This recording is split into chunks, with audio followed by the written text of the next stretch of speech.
वित्त आयोग का गठन कौन करता है? देखिए, जितने भी क्वेश्चन मैं आपके लिए इस वीडियो में लेकर आया हूँ, अगर आपको उनमें से किसी का भी आंसर पता है तो हमें कमेंट में बता सकते हैं। राइट आंसर ऑप्शन डी हो जाएगा, राष्ट्रपति। आपको याद रखना है, राष्ट्रपति के द्वारा 5 वर्षों के लिए वित्त आयोग का गठन किया जाता है। और अगर हम बात करें कि किस अनुच्छेद में प्रावधान किया गया है वित्त आयोग के गठन का, तो आपको याद रखना है अनुच्छेद 280 में वित्त आयोग के गठन का प्रावधान किया गया है। देखिए, मैं आपको इसके बारे में कुछ और पॉइंट बताता हूँ। 14वें वित्त आयोग के अध्यक्ष जो हैं वाई वी रेड्डी हैं, तो आपको याद रखना है इनका कार्यकाल 2020 तक रहेगा। 1 अप्रैल 2020 के बाद 15वें वित्त आयोग के जो अध्यक्ष बनाया गया है एन के सिंह को बनाया गया है। तो आपको ये दोनों जरूर याद रखने हैं क्योंकि आपसे एग्जाम में पूछे जा सकते हैं। 14वें वित्त आयोग के अध्यक्ष वाई वी रेड्डी और 15वें वित्त आयोग के अध्यक्ष एन के सिंह हैं। तो चलिए नेक्स्ट क्वेश्चन देखते हैं। प्रथम वित्त आयोग का गठन कब किया गया था? Right answer option B, 1951। आपको याद रखना है प्रथम वित्त आयोग का गठन किया गया था 1951 में।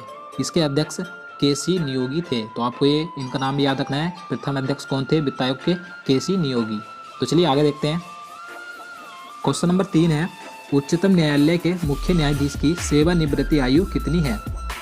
राइट आंसर ऑप्शन ए, 65 वर्ष। आपको याद रखना है उच्चतम न्यायालय यानी कि सुप्रीम कोर्ट के मुख्य न्यायाधीश की जो रिटायरमेंट होने की आयु रखी गई है 65 वर्ष रखी गई है। और अगर हम बात करें हाई कोर्ट की यानी कि उच्च न्यायालय की 62 वर्ष है। तो आपको ये दोनों याद रखना है। और देखिए, मैं आपको बता दूं, जो उच्चतम न्यायालय के मुख्य न्यायाधीश होता है या अन्य न्यायाधीश होते हैं, उनकी न्यूनतम आयु नहीं रखी गई है। भारतीय संविधान में इसका उल्लेख नहीं है कि न्यायाधीश बनने के लिए न्यूनतम आयु कितनी होनी चाहिए। सिर्फ उसके लिए शर्तें होनी चाहिए कि वह भारत का नागरिक हो, या वह किसी उच्च न्यायालय में न्यूनतम 5 वर्षों तक न्यायाधीश रहा हो, या किसी उच्च न्यायालय या विभिन्न न्यायालयों में 10 वर्ष तक अधिवक्ता रहा हो। तो उसके लिए शर्तें होनी चाहिए। तो चलिए आप समझ गए होंगे। नेक्स्ट क्वेश्चन देखते हैं।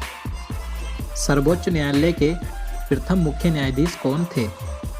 सही आंसर ऑप्शन सी हो जाएगा, हीरालाल जे कानिया। आपको याद रखना है ये सर्वोच्च न्यायालय के प्रथम मुख्य न्यायाधीश थे। और अगर हम बात करें सर्वोच्च न्यायालय की प्रथम मुख्य महिला न्यायाधीश कौन थी, तो आपको याद रखना है MS फातिमा बीवी। ये सर्वोच्च न्यायालय की प्रथम महिला मुख्य न्यायाधीश थी। और देखिए, जो इस समय पर 46वें मुख्य न्यायाधीश आप सभी को पता होगा, रंजन गोगोई हैं। तो ये आपको याद रखना है। तो चलिए आगे देखते हैं। क्वेश्चन नंबर 5 है, सर्वोच्च न्यायालय के न्यायाधीशों के वेतन और भत्ते किस पर भारित होते हैं? राइट आंसर ऑप्शन सी, भारत की संचित निधि। आपको याद रखना है सर्वोच्च न्यायालय के सभी न्यायाधीशों के वेतन और भत्ते भारत की संचित निधि से दिए जाते हैं। और देखिए, भारतीय संविधान में संचित निधि का उल्लेख अनुच्छेद 266 में किया गया है। तो आपको ये अनुच्छेद जरूर याद रखना है, अनुच्छेद 266। तो चलिए नेक्स्ट क्वेश्चन देखते हैं। उच्चतम न्यायालय में अधिकतम कितने न्यायाधीश हो सकते हैं? Right answer option B, 31। आपको याद रखना है सुप्रीम कोर्ट में अधिकतम न्यायाधीशों की संख्या 31 हो सकती है, जिसमें कि 30 अन्य न्यायाधीश होते हैं और 1 प्लस मुख्य न्यायाधीश होता है। तो मुख्य न्यायाधीश आप सभी को पता है वर्तमान में कौन है, रंजन गोगोई है। मैं आपको बता चुका हूँ। तो चलिए नेक्स्ट क्वेश्चन देखते हैं। अनुच्छेद 143 के अनुसार उच्चतम न्यायालय से परामर्श कौन मांग सकता है? राइट आंसर ऑप्शन ए, राष्ट्रपति। देखिए, आपको याद रखना है राष्ट्रपति अनुच्छेद 143 के अनुसार उच्चतम न्यायालय से परामर्श मांग सकता है। तो ये क्वेश्चन कई बार एग्जाम में पूछा जाता है, तो आपको ये जरूर याद रखना है। तो चलिए अगला क्वेश्चन देखते हैं। क्वेश्चन नंबर 8 है, भारतीय संविधान का व्याख्याकार और संरक्षक कौन होता है? सही आंसर ऑप्शन डी, सर्वोच्च न्यायालय यानी कि सुप्रीम कोर्ट भारतीय संविधान का व्याख्याकार और संरक्षक होता है। तो आपको याद रखना है। तो चलिए आगे देखते हैं। भारत के राष्ट्रपति और उपराष्ट्रपति दोनों का पद खाली हो तो कार्य कौन करेगा? सही आंसर ऑप्शन सी, सर्वोच्च न्यायालय का मुख्य न्यायाधीश।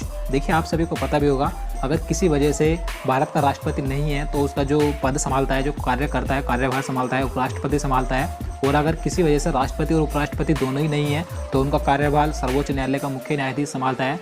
अगर मान लीजिए ये तीनों ही नहीं है तो ऐसी कंडीशन में क्या होगा, तो जो 30 अन्य न्यायाधीश होते हैं सर्वोच्च न्यायालय के, उनमें से जो वरिष्ठ न्यायाधीश होता है वो इन तीनों का कार्यभार संभालता है। तो आपको ये याद रखना है।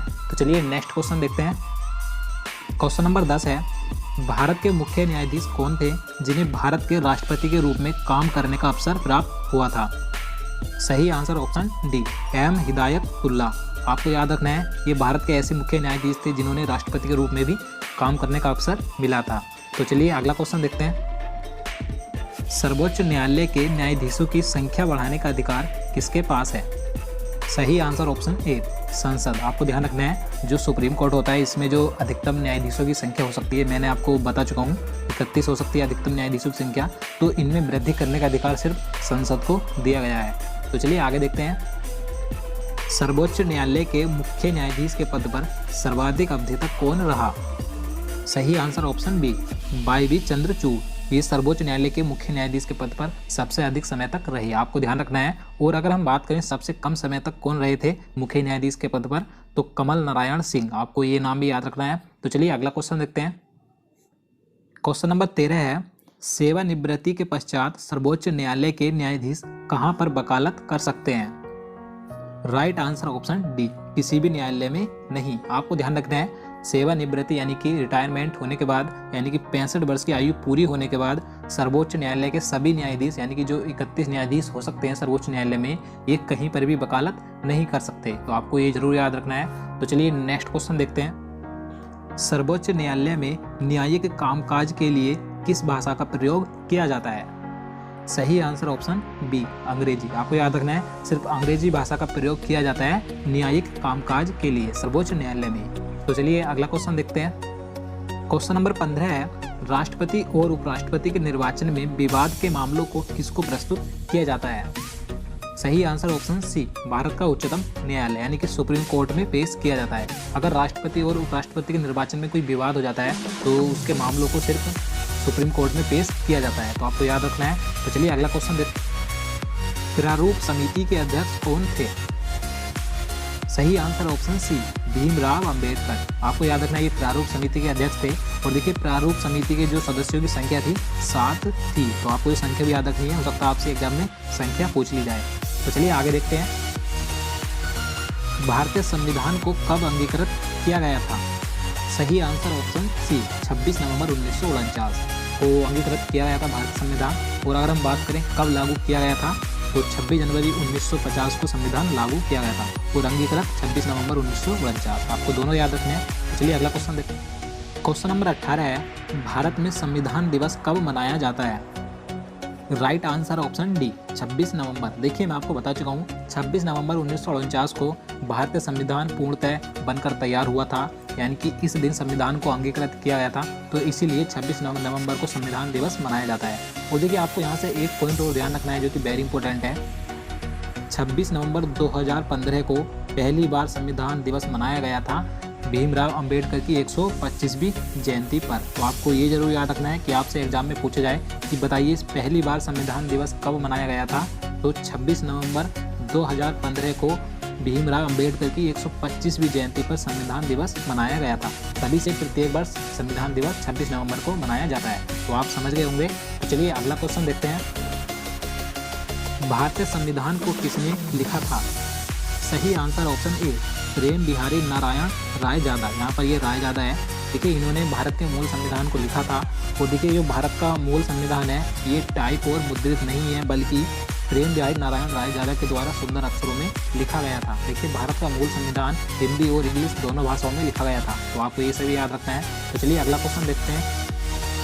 संविधान के पृष्ठों को सजाने का कार्य किसने किया था?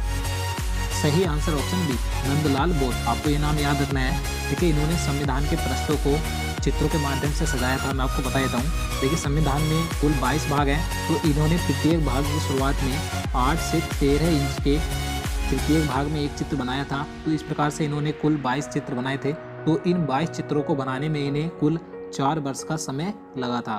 तो आपको ये सभी याद रखना है। तो चलिए अगला क्वेश्चन देखते हैं। भारत का मूल संविधान कहाँ संरक्षित है? सही आंसर ऑप्शन सी संसद भवन। देखिए प्रेम बिहारी नारायण रायजादा के द्वारा लिखा गया भारत का मूल संविधान भारतीय संसद पुस्तकालय में हीलियम से डिजाइन किए गए एक विशेष पात्र में संरक्षित किया गया है। तो आपको ध्यान रखना है। तो चलिए अगला क्वेश्चन देखते हैं। भारत का मूल संविधान कहाँ से प्रकाशित हुआ था? सही answer option D Dehradun. Dehradun से प्रकाशित हुआ था भारत का मूल संविधान। तो आपको ध्यान रखना है। तो दोस्तों आज के लिए इतना ही। उम्मीद करता हूँ आपको वीडियो पसंद आया होगा। अगर आपको वीडियो अच्छा लगा हो तो लाइक जरूर करना, चैनल को भी जरूर सब्सक्राइब करना। और दोस्तों हमें कमेंट में जरूर बताना आपने इन